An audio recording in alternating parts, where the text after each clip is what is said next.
Hello, welcome to the channel. Today I've got a match of Rain versus Soulkey. Just recently played on ladder. This is on the map Apocalypse. Before we get into the game, see this little tasteless shirt? You can get it at tastelessthreads.com along with a bunch of other cool merch that I have. So check it out. And if you ever want to join me for these casts live, I do them on my Twitch stream. Into this game, we have Rain down here in the bottom right. We've got Soulkey over here in the bottom left.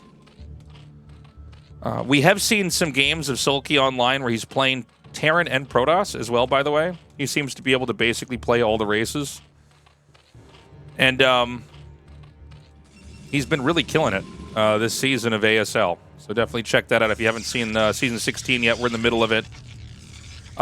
So Rain plants a pylon down here and sends his first probe out, which usually means he's going to go for a Forge expand. Apocalypse is Whoa, man! Fuck you, guy in the chat. You're out of here. Thank you for the sub, Nay. I appreciate it. So this usually means a Forge expand. On these newer maps, you're able to cannon rush behind the minerals here. Oh my god, is he not going to do this? He's not going to Forge expand. Forget what I said. He's going to go blind Nexus first. Oh. Wait a minute. Or is it just going to be a later Forge? I'm really putting myself on the line here. I got to remember I'm a caster, not a fortune teller. All right. Late Forge into a possibility of a Nexus before cannon if he sees that it's hatchery first. And it is hatchery first, by the way. There's no pool out here yet. Now, will he cannon rush? Ooh, boop. And the drone's going to come down. Of course you're going to cannon rush if you go Forge first and you're on this map. And no thank you. Now he's going to send drones over here and try to drill through. So you want to make a third pylon to block this. In case you haven't noticed, I've done this before. Oh, but he gets one drone back here. Can he fit a cannon? He can't. So now what? The cannon rush looks like it ends. He did have another probe inbound to try to help out. Pool's still not done. Can he send this probe back around and block? I don't think you can do this anymore. And so basically the rush has stopped. Nicely done there by Soulkey. Look at this back home. Nexus gateway before Forge. Man, you are a scumbag. Rain is crazy. So we've got a pair of lings coming down. The cannon finally starts. This cannon's going to basically finish at the last possible second if the lings were going to make a beeline there. He probably won't. He'll just go try to kill this pylon off. It's free. The gas has started.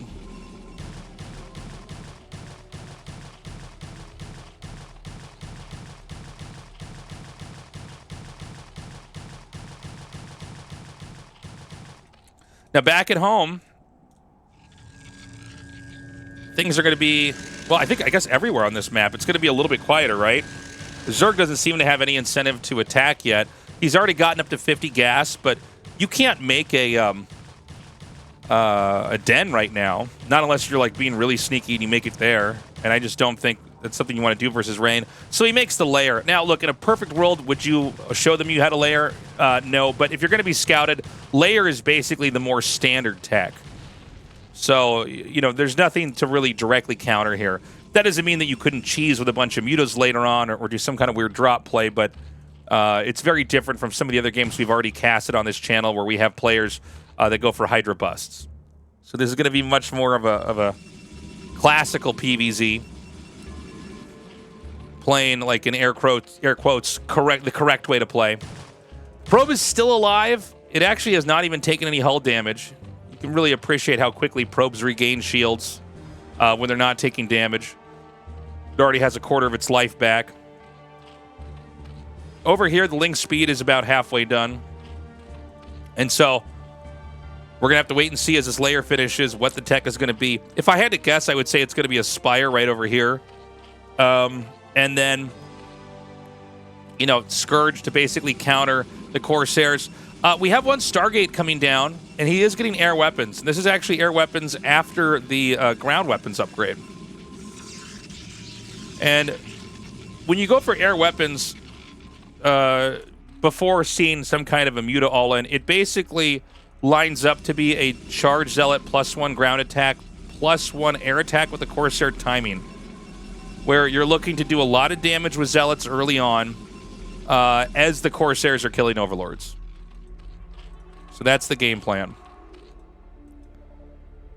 We have the 2 Overlords that were used earlier on. They're going to be sent to the far reaches of the map to try to hide from the Corsair. The Corsair can make a beeline right over to the Zerg's base, and you can see he's trying to move these Overlords somewhere kind of obscure. I mean, even an Overlord down here as an example, because he needs a little bit more time to get the Scourge out.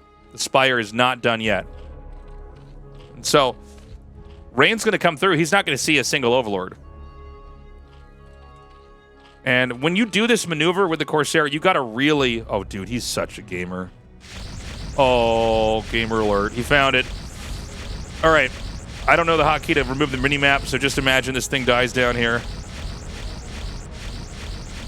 Look, we got chat on screen commenting about the play here. There we go. But you got to be careful when you send the Corsair out. The Scourge are going to hatch like any second. Ooh, he's going to barely get out of here.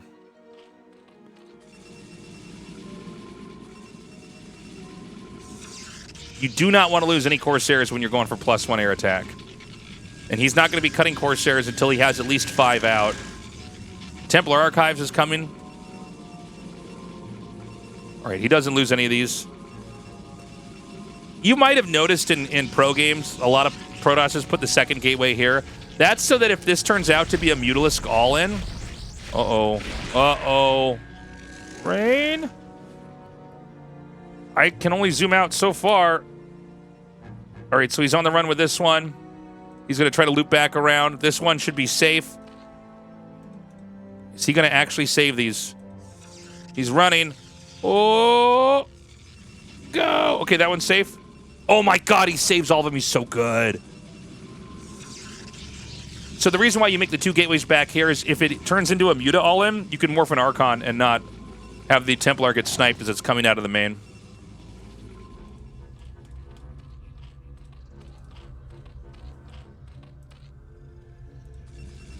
So +1 air attack is finished. Check here. He has 4 Corsairs. You know, normally you get 5 because then you can one-shot Scourge. But maybe I missed it. I don't know. So he's going to back up now with the Zealots.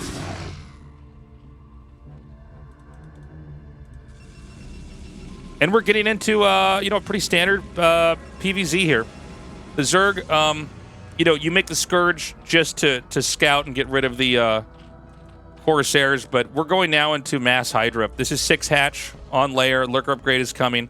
I was about to say it either has to be Lurker tech or it has to be Muta tech, but normally when you see the +1 air attack that's already done and the Corsairs, you're kind of forcing a Lurker game from the Protoss' position, because obviously Corsairs with +1 just counter Mutas outright.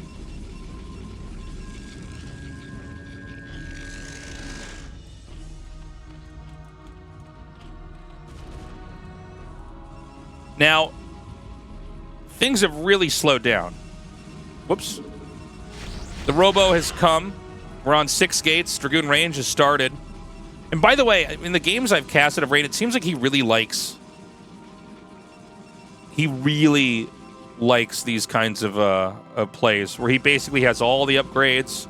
He plays very conservatively. He's not really looking for any crazy risks. I know in some ASLs he's done some wild mid-game strats, but it seems like generally speaking he really is very comfortable just playing a kind of tight, upgrade-focused, gradually get a third base type of game. We don't have 8 gateways yet. We're going up to we're up to 6 total now. Zerg's going to expand here. Now, I just want to point out, this is really close to the main. Zergs can drop into the Protoss' main, and it's devastating. That's any map or any matchup where drops are pretty good. you're going to see him on this map. But Protoss can also take shuttles and drop stuff off in here, so this could create some very interesting scenarios. Now, Zerg got lurkers ready to defend on this plateau.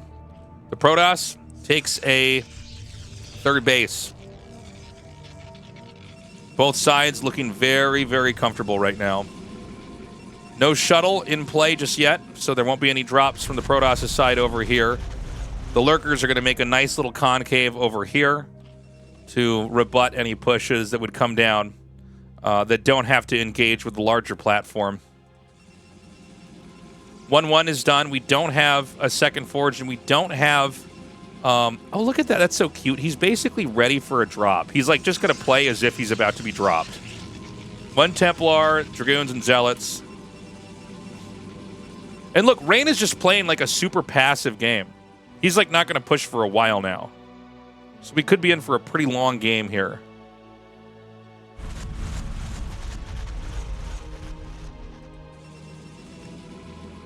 All right. 2 more gates come down to total it out to 8. Corsairs getting whatever value they can get here. Are we up to Hive yet? Okay, we're going to have Hive. It's about a third of the way there. And we have another Evo chamber. So 1-1 for the Hydras is done.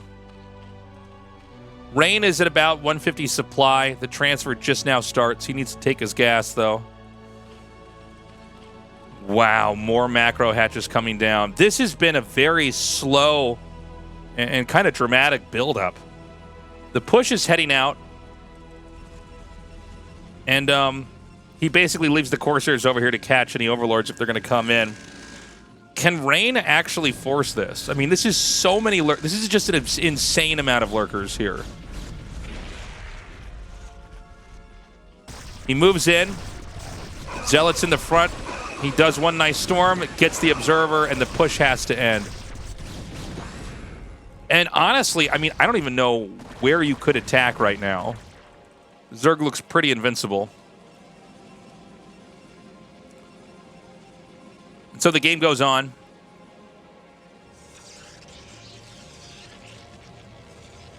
He's going to try once more.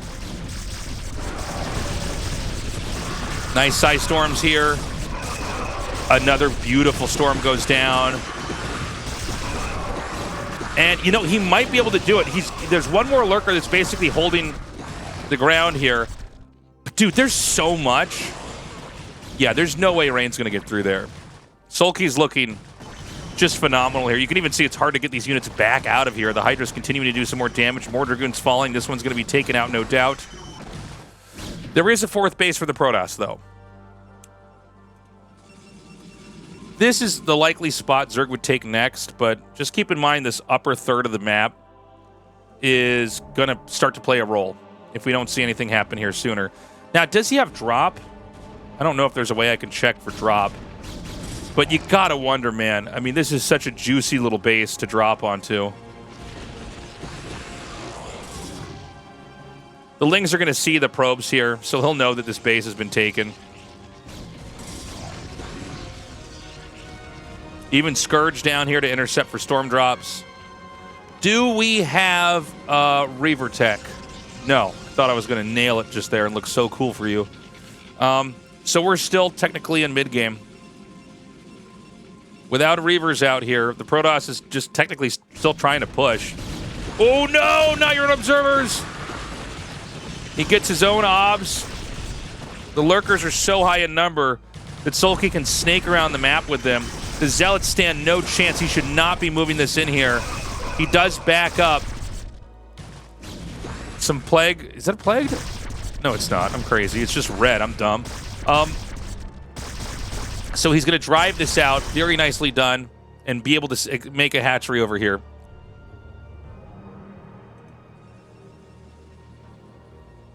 Templars come up to meet up, back up with the army.